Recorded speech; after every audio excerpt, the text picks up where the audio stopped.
amateur field archaeologist. I'm your host, Richie, and today we're going to be looking at the ghost town of Keeler and the actual ghost town, not even really a town really, of Swansea, or Swansea, or however you pronounce it. And Keeler and Swansea were towns that were founded to help support the mine of Cerro Gordo. It's kind of unclear what they mined at Cerro Gordo, because I've seen lead and zinc, and I also seen silver as being mined there. And supposedly, that's what the town of Keeler and Swansea were smelting. Unfortunately, neither of those two towns were really big enough for a newspaper or anything like that. So any collective knowledge that might have existed died when most of the townspeople who were around at the time died, or when their descendants forgot any of the stories they were told about what happened in Swansea and Keeler. Swansea was buried in a mudslide in 1874. And Keeler, while it still exists today, stopped being a working town basically as soon as Owens Lake dried up in the 1930s, or is it the 20s? Well, whenever LA stole the water is when the town effectively died. And most of the photos I've seen of Keeler date from the 60s and earlier. And the photos I was looking at showed that Keeler was an actual ghost town where there wasn't a lot of stuff and a lot of people. But last time I was there, which was a long time ago, I remember there being a lot of people living there and a lot of houses. I thought it was just kind of your typical desert community, but the photos I was looking at just last night showed a very ghosty ghost town. So, let's go take a look and see what's there.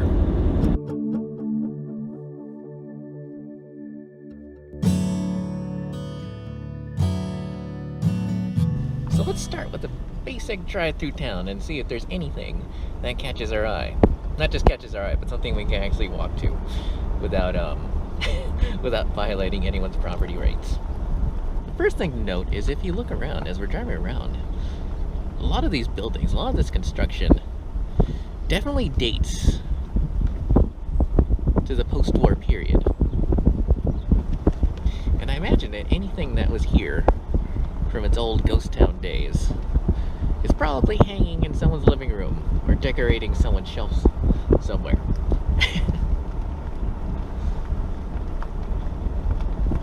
I mean, I will admit though, I don't know what it's like normally, but today it's a surprisingly pretty day. Pretty clouds, not a bajillion miles of wind, and it's pretty still. And I should point out the main reason why we're driving around first. Not only because I don't want to spend 8 hours walking around, but also because I'm trying to do the whole social distancing thing that we're supposed to be doing at the moment. Ooh, wow. Now that's cool. Might have to come back to that. Man.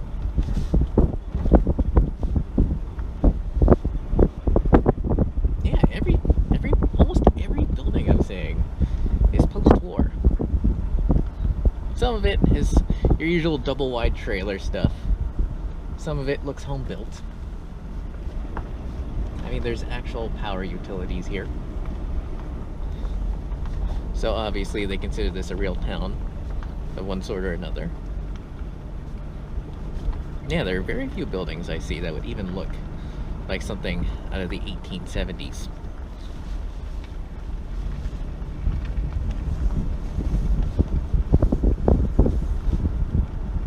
That building might be older-ish, but I doubt it.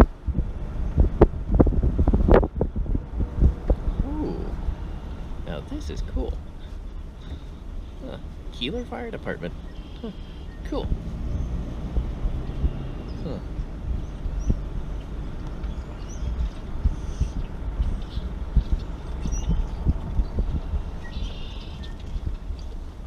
Ooh.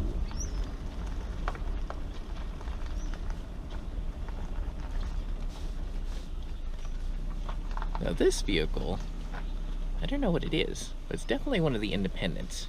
For those of you who are uncertain what that means, in the olden days there used to be the big three: Ford, GM, and Chrysler.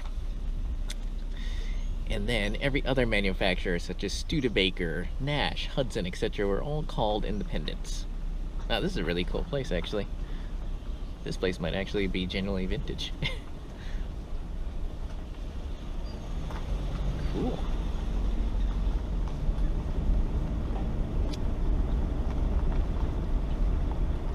There. Cool. Wow. I don't know where the railroad is. Huh.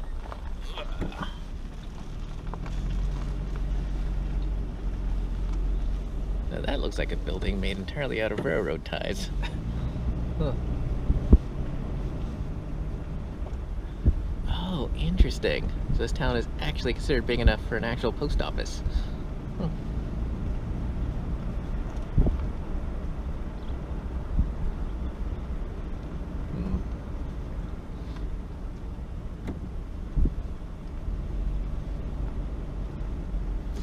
Oh, this is the famous railroad depot, actually. Let's go stop and take a look at it.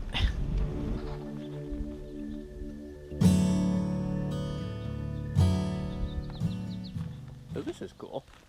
This is actually a rail depot that apparently linked Keeler all the way to Nevada. They listed the town as some town I don't know. But from what I understand, it ended in either Virginia City or Carson City. And I'd get closer. I'm not sure if you can even hear this on camera, but I definitely hear a wasp nest somewhere, so I'm not going to get too close. But yeah, that's interesting. This is Railroad Avenue, so when you look at the way the line is set up, that's probably, line probably came actually right through here. That's kind of cool. Let's go take a look around. I bet this building isn't of any historical interest. Or alternatively, it's probably the most significant building in town. But I thought it was cool. Let's go see if we can see anything inside. Huh.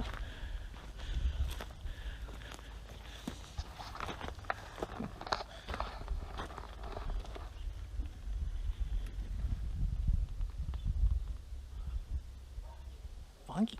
Oh my god. When I first walked up, I almost thought someone was living in there. Looking at the clothes. Not sure about you guys. I remember my first instinct, or the first inclination I might make a good field archaeologist, was when I was living in a house that dated back to the 1930s. I can't actually see in there. Hopefully you guys are seeing something better. But getting back to my story, I lived in a house that that was built in the 1930s. And it had a basement. And I remember as a kid, it was like a great accomplishment to go to the basement and look at all sorts of old things in there. I thought that was just like the coolest thing. It's probably why I enjoy historic archaeology so much. Like, I get the whole hills have eyes vibe right now. Maybe it will be some ghost on the video that I cannot see. This is kind of cool. Maybe this is a vintage building. I mean, it obviously is vintage, but I don't know how originally vintage it is. There's like a couch in there. So someone was living here at some point. I realize that's not much more that you can get out of other videos that have probably been to Keeler, but I still think it's cool. Even if I can't necessarily tell you anything about it, since I don't really want to break any property laws. Not only do I want to not break any property laws, but 2 vehicles full of people already drove by me. So I'm pretty sure people know what I look like and might tattle on me if I try to go into a building.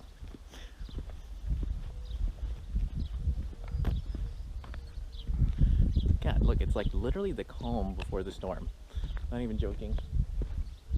I don't know what this place looks like normally, but damn, it's like such a pretty day. It's probably the main reason why I could not resist stopping here on the way home, even though I think I'm supposedly obligated, if not by law, then by social pressure, according to the governor of this state, California. Wait, did I finish my point? I am obligated by the governor of this state to head home immediately and shelter in place. I mean, I don't have to shelter in place once I get home. There's no order like that where I'm from. But apparently there is here. Statewide. Oh my god. So, that building is interesting. If you look at the architecture, it definitely looks very, very vintage. And you look where it is in relation to the railroad, to the rail depot. Might actually be one of the original buildings that was here when this was an active town. I mean, I doubt there's anything around that would tell us anything that you can't like see just normally, but or that I could tell you that would be any different from what anyone else could tell you. Because as a field archaeologist, I know a lot, but I'm not clairvoyant. Oh my god. I can, however, point this out. Oh my god. So, take a look there. There's the rail depot. There's this thing. This is some sort of structure related to the railroad. I don't know what it is. Maybe it led, maybe this is how they got ore onto and off of the trains or whatever. But yeah, so this thing probably dates from the 1870s. That's really cool. Bark, bark, bark. Cool. Wow. Good lord, this is so cool. Alright, let's take the long way around. Ew. Interesting. So the railroad, obviously, if you look at this structure that dates from when the rail depot was in operation, obviously the railroad came down along that side of the building. Ha! That's one thing I can tell you as an archaeologist. Or maybe this is a regular person with eyes. So that's interesting. Mostly because it shows that there was a fairly large building here at one point. Obviously there has to be. I mean, it's a giant concrete wall. Interesting. Maybe this is the main town. Wait, go deeper thing. Oh, look at that. So this was probably the town's main grocery store at one point. It actually had a real grocery store. Definitely doesn't have one now, as far as I know. Ew. Damn, this is interesting. So this, around here, obviously was the structure pad.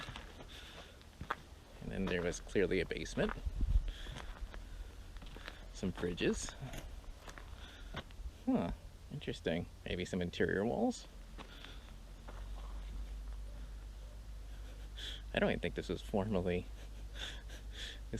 torn down. It might have just burned down.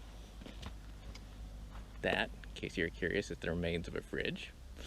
You know, one of those glass top ones that you get ice cream from at a regular grocery store or 7-Eleven. Ew. Oh, and you see the wooden supports there. Huh. So it wasn't concrete all through. It was just concrete outer walls with a wooden walls.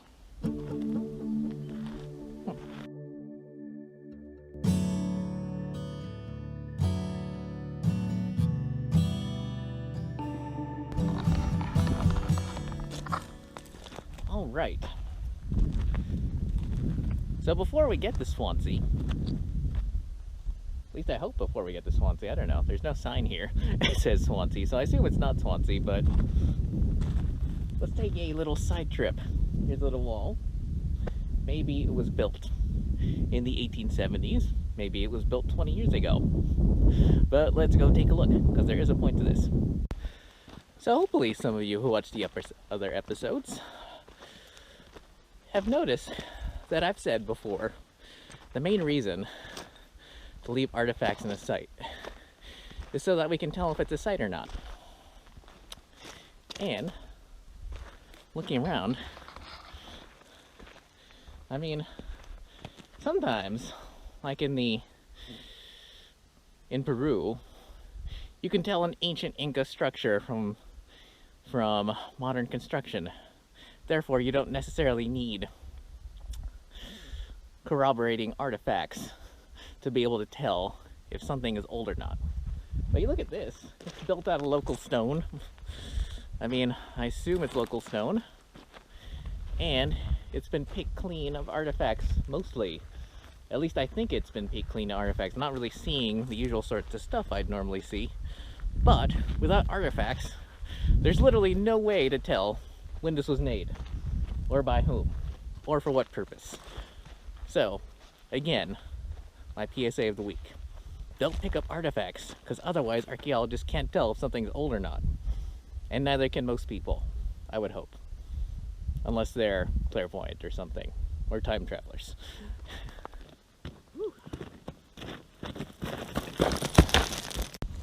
Alright, so by now, hopefully, you know the drill. We look around for artifacts and see if it can tell us anything about what was going on here. Here, for instance, appears to be an unidentifiable can.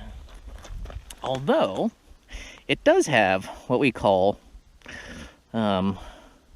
basically, I want to say those are crimped edges, bent edges. Basically, unlike a modern can, it's basically this is a flat sheet that they bent down and soldered, which is very different and much less sanitary than what we do today. And that does tell us that there were people here in the olden days, but one sardine can, does not a sight make. Oh. And look at that. Sardine can from France. It's actually kind of cool. Huh. So, what we can tell so far is that there was at least one person here who had a can of veggies and some sardines. Interesting. Take a look at that. I don't know if you guys can see it or if I'm pointing the camera in the right direction, but there are some bolts in the ground. Interesting. Huh. So, one piece of rebar and 2 bolts and a third, I want to say, I mean obviously it's a bolt, it's got like a bolt at the top, but these two obviously had bolts that screwed in, whereas that one is just affixed to the top. Huh. Interesting, yeah. If you look at the architecture, there's nothing that marks this out as interesting or unique or meant for any particular purpose that I would personally be able to discern. Interesting. Take a look at this. Huh. Huh. Wonder. Also looks like obsidian. Ooh. A very thick piece of olive glass. Huh. It's impossible for me to tell whether this is hand blown or a more modern machine produced one without the rest of the bottle. But it's very thick, which would indicate that it was either meant for the home, or if it was commercial glass, it would have been very old commercial glass, because as times have moved on, glass has gotten thinner, mostly because the technology allows for it. Interesting. Huh. And here, I don't know what this was. It's interesting. It almost makes me think it was the mouth to a mine shaft. Perhaps. Without artifacts here, it's hard to say what exactly was here.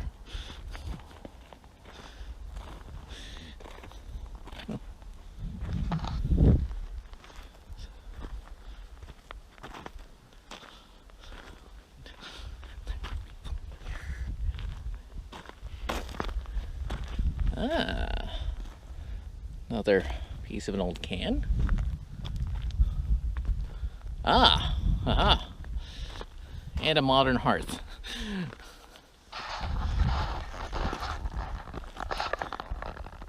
All right, so what do we know so far? So we know there were people here. We know they laid out a bunch of rocks to make a platform. And more rocks to frame something for an unknown purpose, which we cannot determine with any degree of certainty. I mean, I realize some of you armchair archaeologists at home can probably give plenty of guesses as to what was going on with that framed out area there. In addition to that, we know that a very long time ago, at least pre-World War II, there was someone here eating sardines from France and veggies, possibly fruit, depending on what was in that can. And, God, oh, and there we can tell that in modern times someone stopped here and had a campfire. But other than that,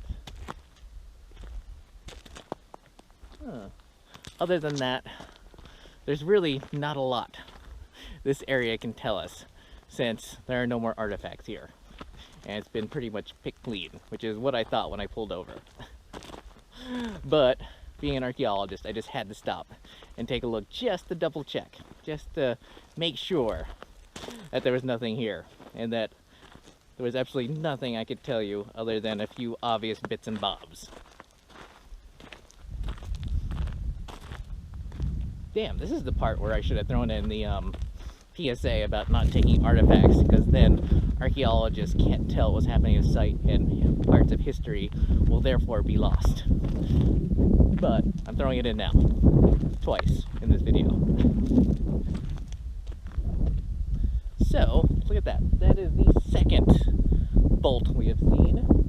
So, we know, we can add to what we know, that there was probably some pretty substantial structure here, of which we really have no clue what it could have been without more of it left.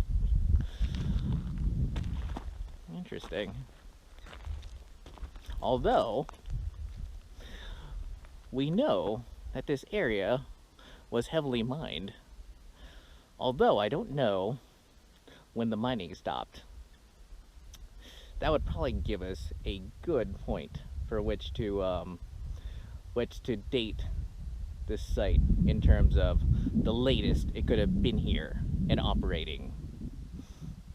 But there's no way to know how long it's been like this. I mean, yeah. But without more artifacts, there's really no way to tell how long it's just been picked clean like this. Or if they took stuff away as soon as it closed, or whatever.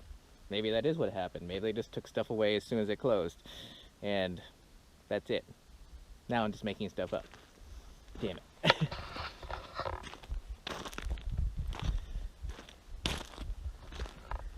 So yeah, without artifacts, there is absolutely no way to tell what really went on here, or for what time periods, or anything else. Other than that someone had a campfire here and had lunch. And maybe there was a structure here, although you never can tell. Ooh. One thing I can tell you though is that there was a rainstorm a couple of days ago, and the mosquitoes around here are crazy. Anyway, let's go see if we can find Swansea.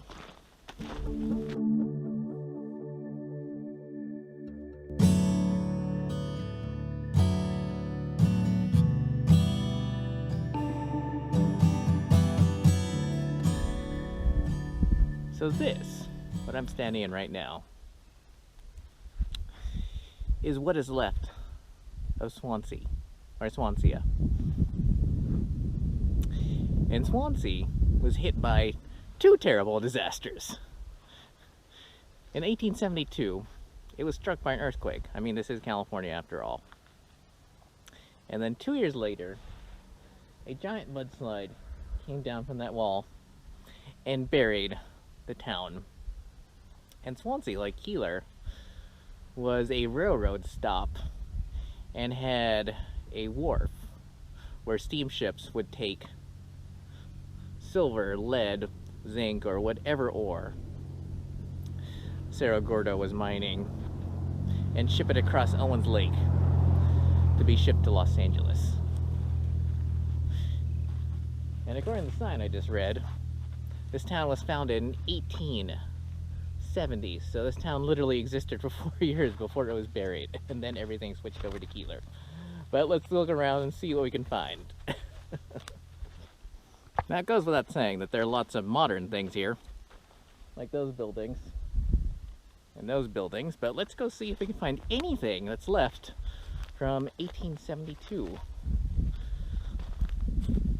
Because as I said, at that place down the road where there were no artifacts, artifacts are what help us date a site and figure out what went on there. And hopefully there's still something here, although I have to admit, a city buried in a mudslide, you know, doesn't give me the greatest hope that we'll find anything. So first thing that would probably be ignored by most people visiting site is, look at these fence posts. Ooh, my God. That doesn't get like that normally. I mean, this would either have to be underwater or just have been out here for about a bajillion years to get that way. So that tells us something about this place and about how long they've been trying to protect it. And this is definitely some sort of structure. What it was is hard to say from just these very, very, very skeletal remains. But what we can see is a piece of metal, duh, and just like the wall down the road, this was constructed of local rocks and minerals. Take a look. You even got the same sort of, I don't even know if this is obsidian. Maybe this might be clinker coal or something. Huh, interesting. Oh, look at that. Wait a second. Ha. That, as you might have guessed, is not normal. So this was probably the remains of one of the smelters they were using to smelt the ore from Cerro Gordo. And this is basically the carbon that was left over from whatever they were burning. Wow, that's actually kind of interesting. Huh. Huh.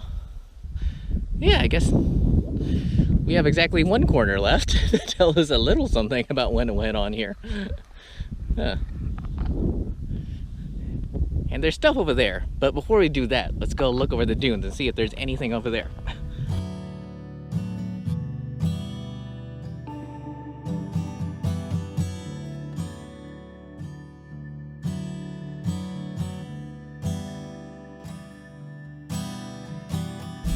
Honestly, looking at just how sandy it is here, I'd be genuinely surprised if there's actually anything out here, just because I know this is a very sand-blown area. There's apparently a lot of rodent holes. So, things probably shifted around a whole lot. But, as usual, I've spoken too soon.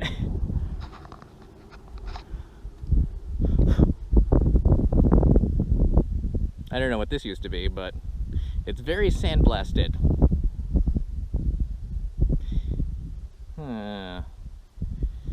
But not old enough to be hand-blown. As an archaeologist, I know that hand-blown bottles have no seams, and this has a very distinct seam. I'm not even sure if this shows up on anything. But there's a very distinct seam there, and it goes all the way to the bottom. And no suction scar on the bottom, which is another indicator of what sort of machine was used to manufacture a bottle. But it's very thick glass, which I have said before, which I said, you know, at the wall back there, is very much an indicator of old glass. Hang on, I think I've just refit that back together. I did. Haha. So, hang on a sec.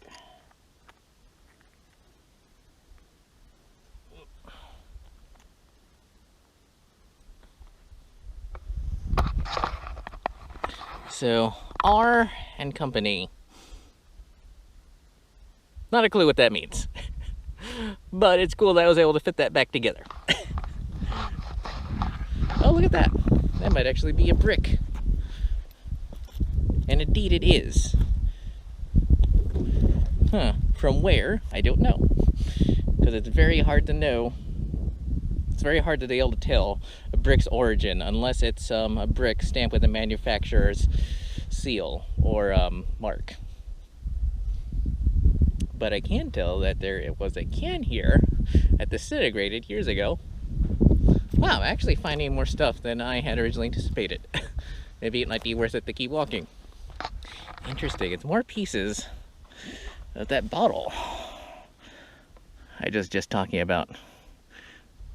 Interesting. Huh.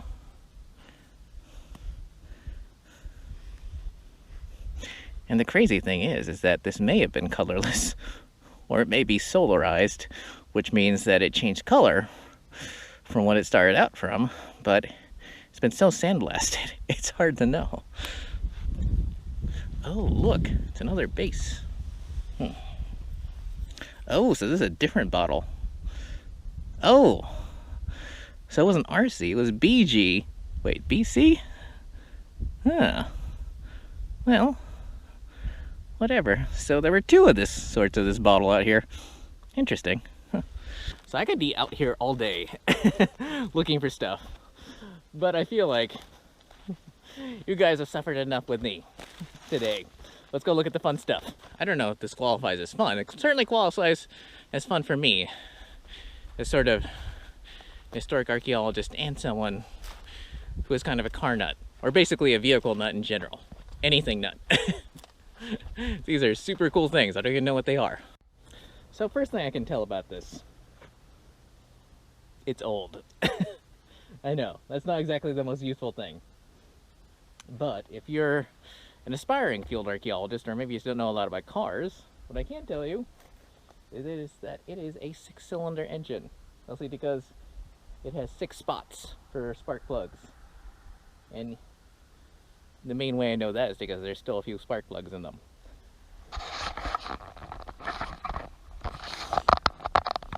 I also know that there is no marks that identify what sort of car this is.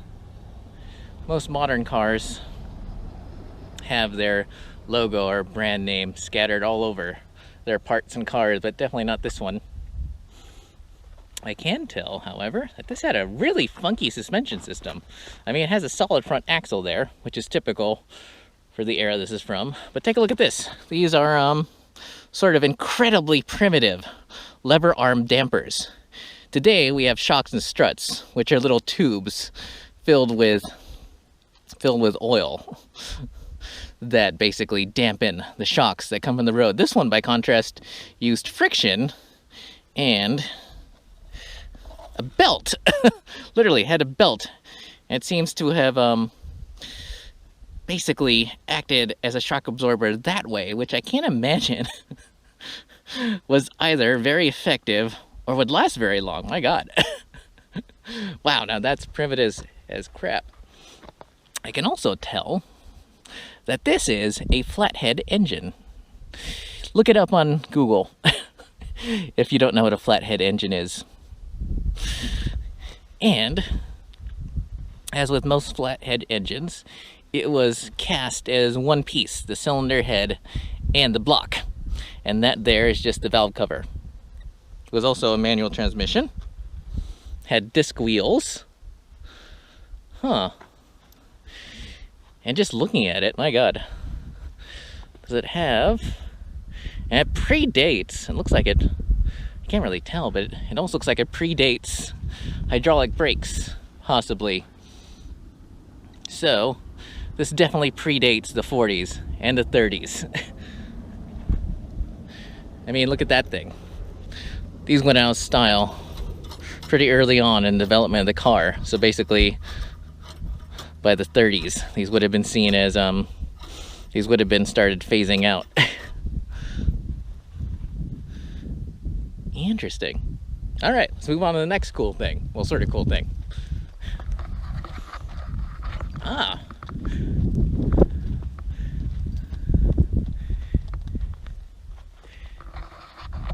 This, as you can also tell is also a 6-cylinder engine. Oh god, it's 2 engines. So there's a 4-cylinder and a 6-cylinder. Huh, interesting.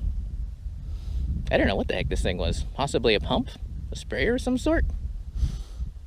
Yeah. That's really cool right there. I don't even... Oh, it's an amp gauge. Ooh. Cool. And this was definitely homemade out of an old car frame and 2 engines. This one in the front, I'm going to go on a limb and say that it was a Chevy Stove Bolt 6.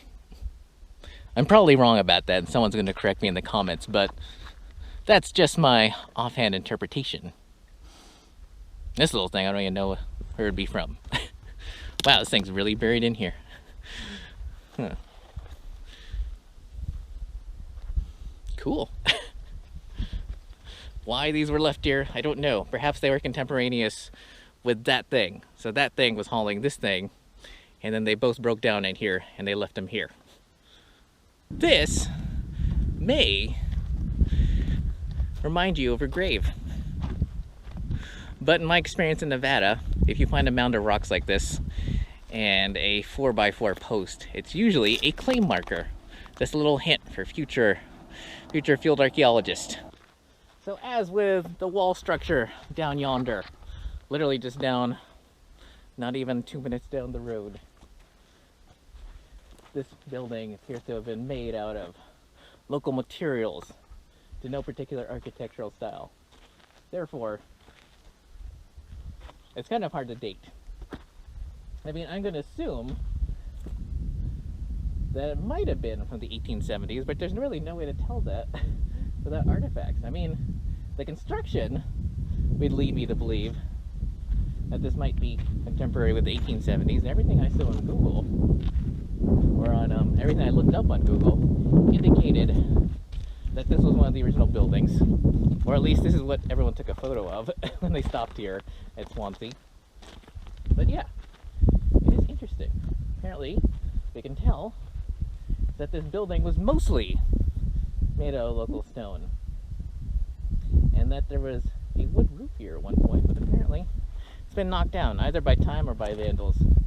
Usually, my guess is always vandals. You know, you kind of get used to that as a field archaeologist. Although, yeah, hang on.